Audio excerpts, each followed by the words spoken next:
What's up guys, I'm Taylor with TK Disc Golf. Today we're looking at the brand new distance driver called the Trace from Streamline Discs. They were nice enough to send us a pair to test out, so let's take a look.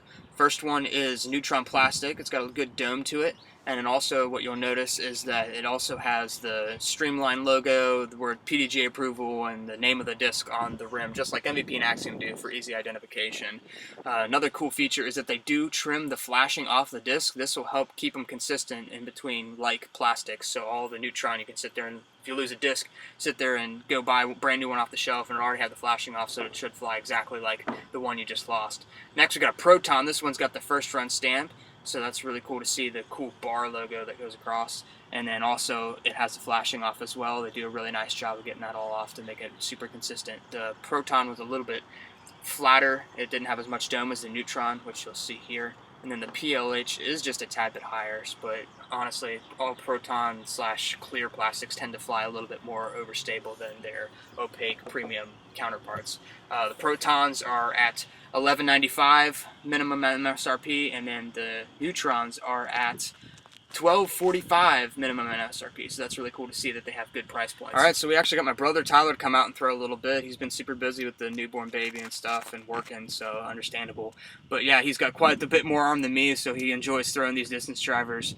The Trace is a 11 speed, 5 glide, -1 turn, and a 2 fade. So you can get the hold of hyzer pretty well with a lot of glide, as you can see on these shots. These first 4 or so shots that we threw were all hyzers, and yeah, this thing crushes on a hyzer line, so it's really cool to see the long hyzer shots that glide and stay in the air.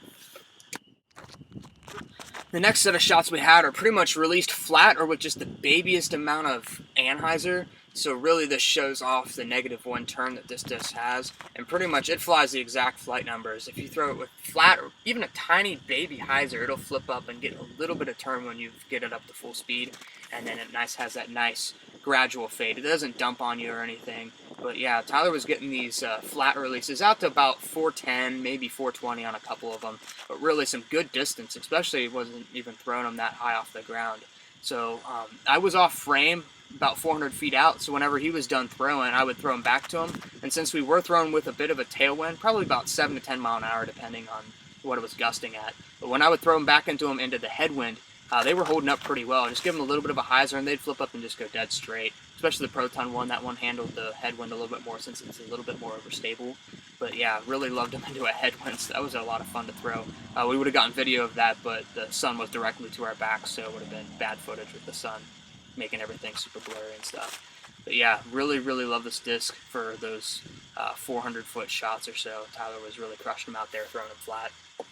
Of course, we couldn't forget to show off some anhyzer shots with this disc. It gets a really nice S shot when you sit there and turn it over a little bit and give it some room to work. You obviously got to throw it a little bit higher, and yeah, you get some really good S shots. Getting this thing up about like 425, 430 consistently, and even had a couple shots that went 450. But yeah, this one next really shows off that you can get it turned over, and this one I think was the one that went 456. We had Tyler's rangefinder out there, and it's accurate to like 1.5 feet, so pretty accurate distance measurement. That one really shows it can stay turned over, but obviously didn't give it enough height, so it ran into the ground a little early. But lastly, obviously we had to throw a little bit of a forehand shots. We're not the greatest forehand throwers. Neither of Tyler or I get over 300. Right about 300 is my max on a huge anhyzer release. But really, I just use them for utility shots, same with Tyler. But really, this thing is a good forehand disc. The people that throw 400-foot forehanders, I think, are really going to like this and get some nice S-turn out of it. But for us, they go pretty straight and then fade out at the end. Well guys, that wraps up our review video of the Streamline Trace. I hope you guys enjoyed. Thank you Streamline Discs for sending us a pair of drivers to test out. We really appreciate you for that. And also it was really nice to have Tyler out throwing again. It's been hard to line up our schedules, and lucky enough we got it to work out this time. So thanks for watching, and don't forget to subscribe to watch our upcoming review videos.